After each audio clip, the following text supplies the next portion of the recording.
Aujourd'hui, nous allons avoir une classe Zoom spéciale parce que nous allons répondre à une question. La question de Fred. Fred, qui est un jeune qui se trouve en France et qui nous a envoyé une question. Quelle est la question de Fred? Qu'est-ce que Fred nous a envoyé comme question? Il dit, je ressens quelque chose pour elle. Que faire? Donc, vous l'avez compris, nous allons nous asseoir et tenter de répondre à cette question qui est posée par plusieurs jeunes qui sont justement en train de se positionner sur le marché du choix du conjoint. Installez-vous, nous démarrons dans quelques secondes.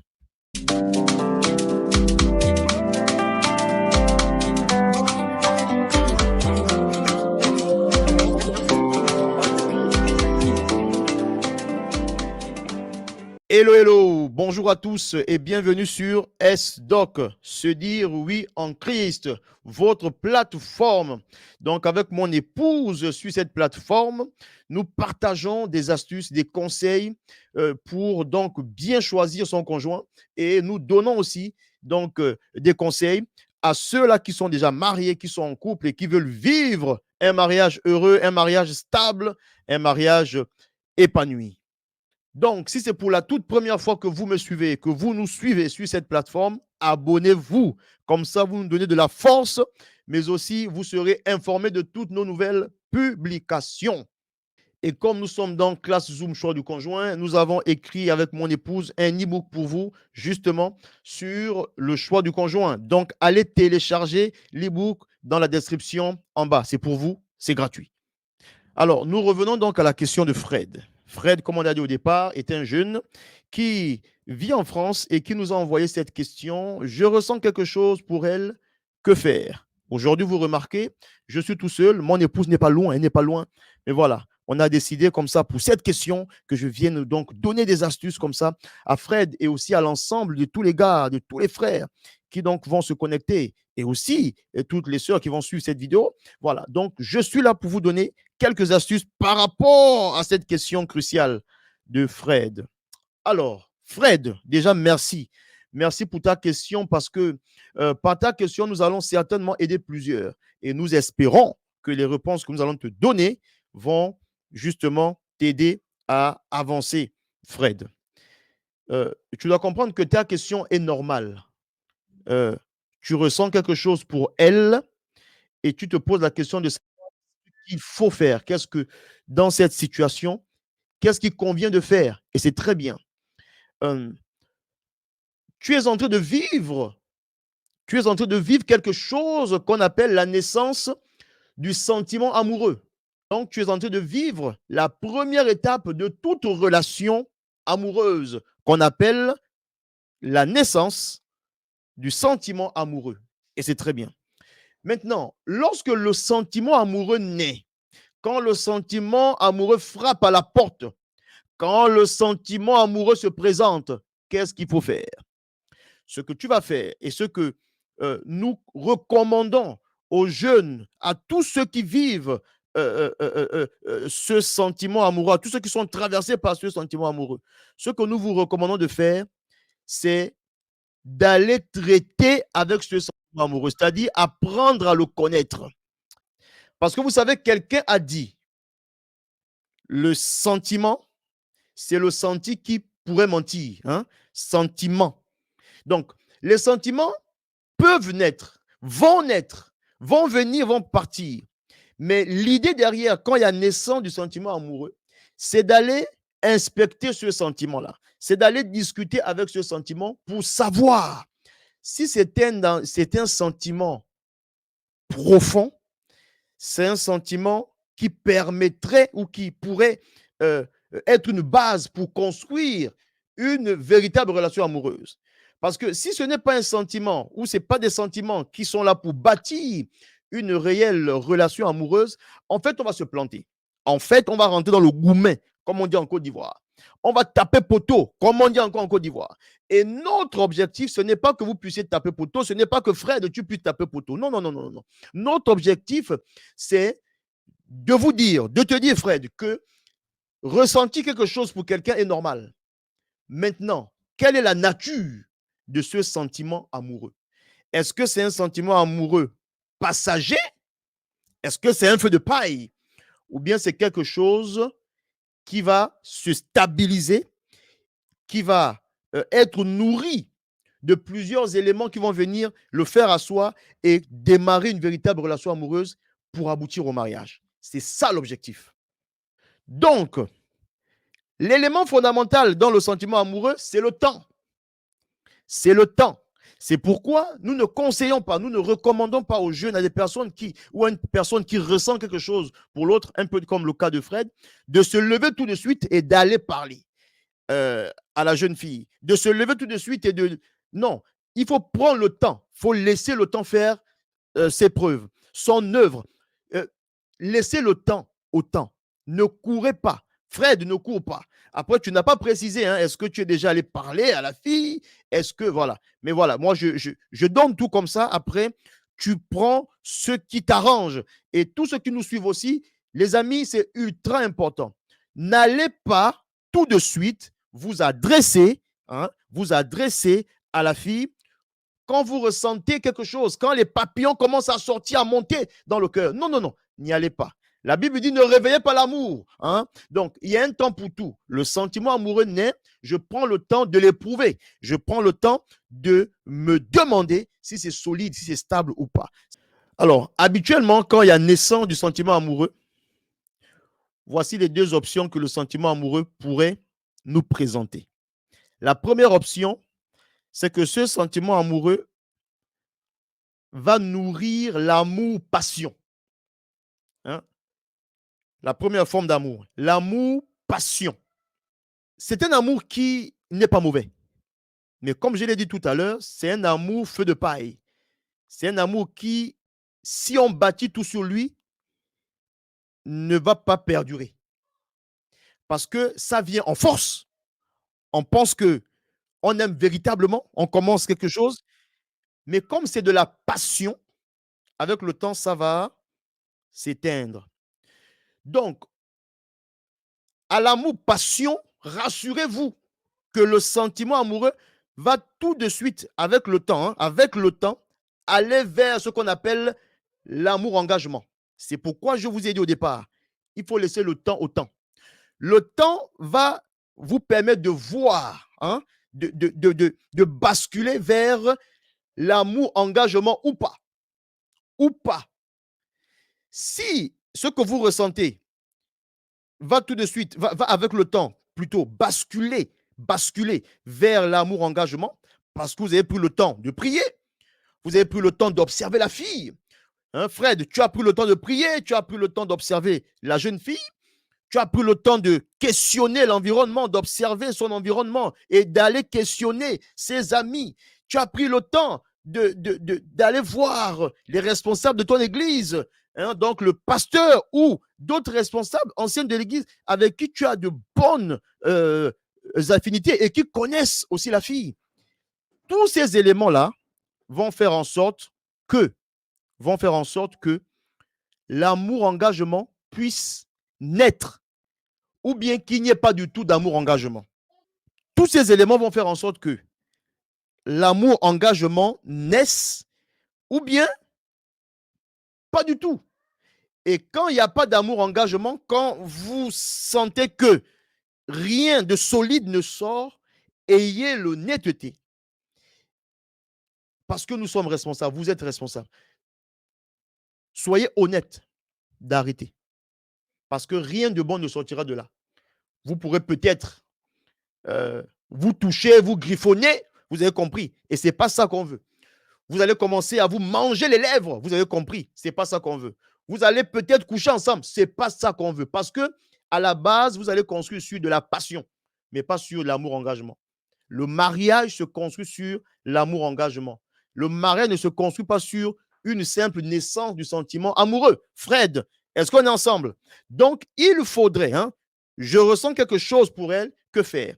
Tu prends le temps dans la prière, tu prends le temps en observant la fille, sans aller lui dire d'abord.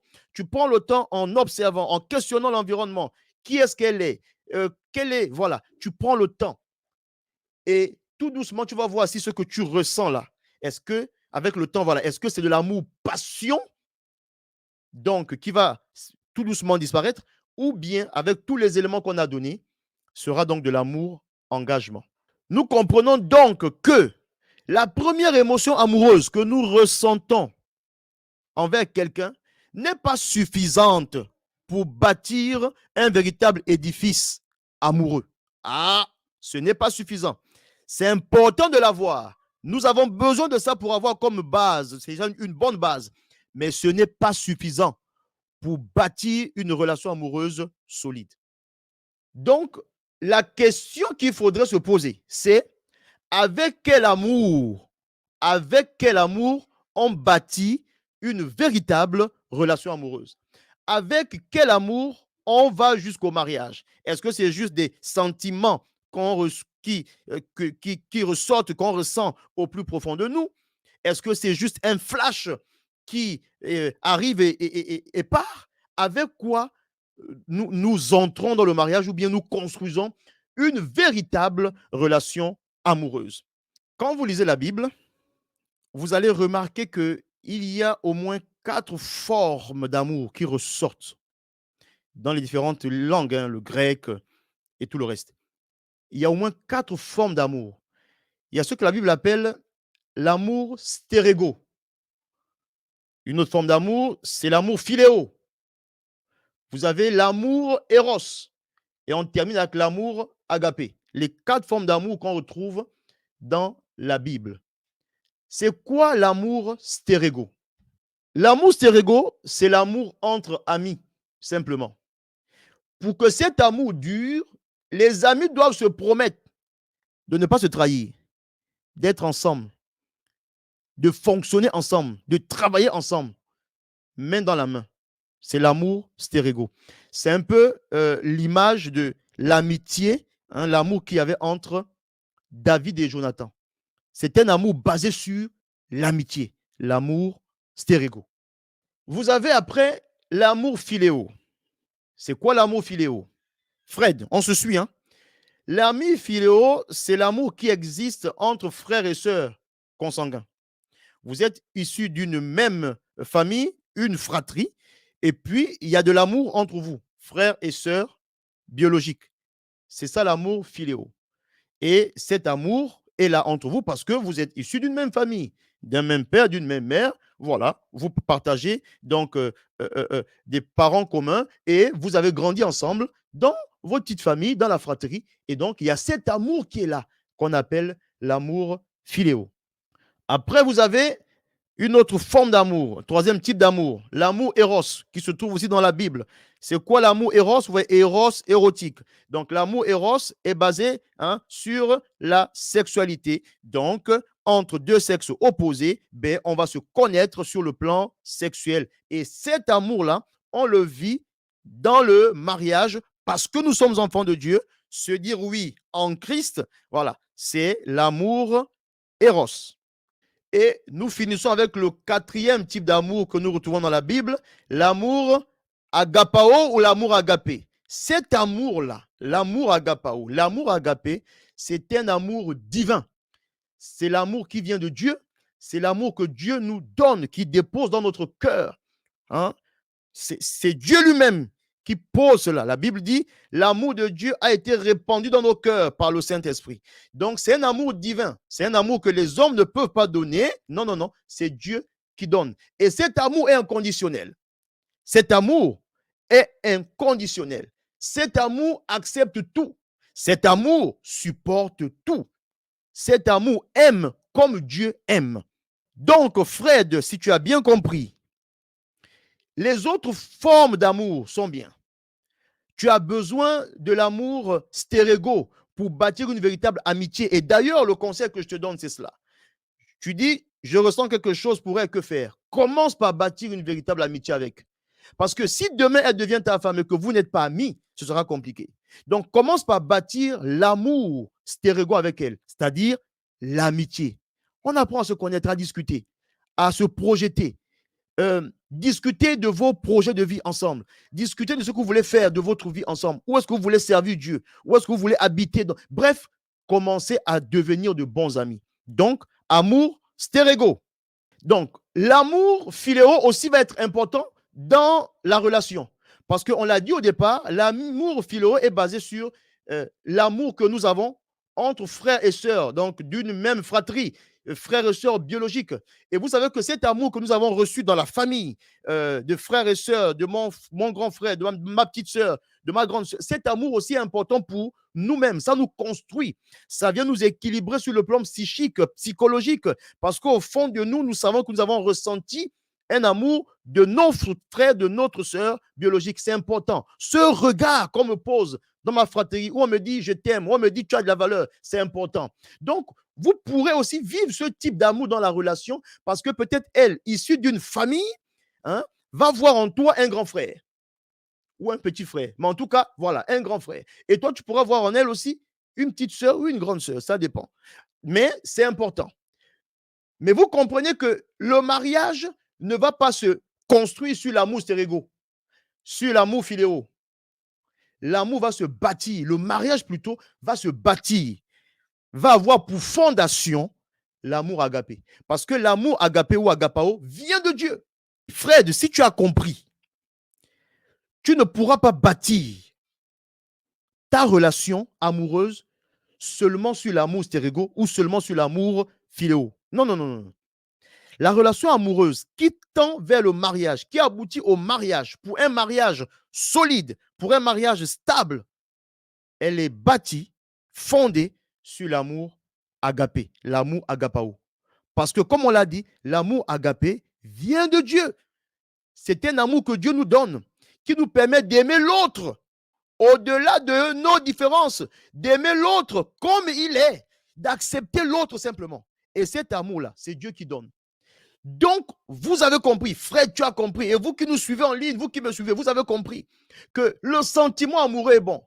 Les flashs amoureux sont bons. Les petites choses là, voilà, c'est pas mauvais, mais on ne bâtit pas un mariage. On ne bâtit pas une relation amoureuse avec ça seulement. C'est avec l'amour agapé. Et les autres formes d'amour aussi sont importantes pour justement agrémenter la relation au quotidien. Tu as besoin d'une amie en tant que femme, en tant qu'homme, en tant que mari. C'est important aussi. Voilà. Et bien sûr, il y a l'amour éros, mais que vous allez vivre seulement dans le mariage. Hein? Dans le mariage. C'est pourquoi elle doit t'attirer aussi physiquement. Il faut qu'elle t'attire. Si elle ne t'attire pas, il ne faut pas y aller. Hein? Si on t'a donné une prophétie et tu sais qu'elle ne t'attire pas, il ne faut pas y aller. Il faut avoir la conviction, hein, que c'est elle. Parce qu'il y a tous les éléments qu'on a donnés, mais aussi parce qu'elle te plaît. Fred, il faut qu'elle te plaise aussi. Voilà. À S-Doc, à se dire oui, en Christ, on se dit la vérité. Et c'est ça la vérité.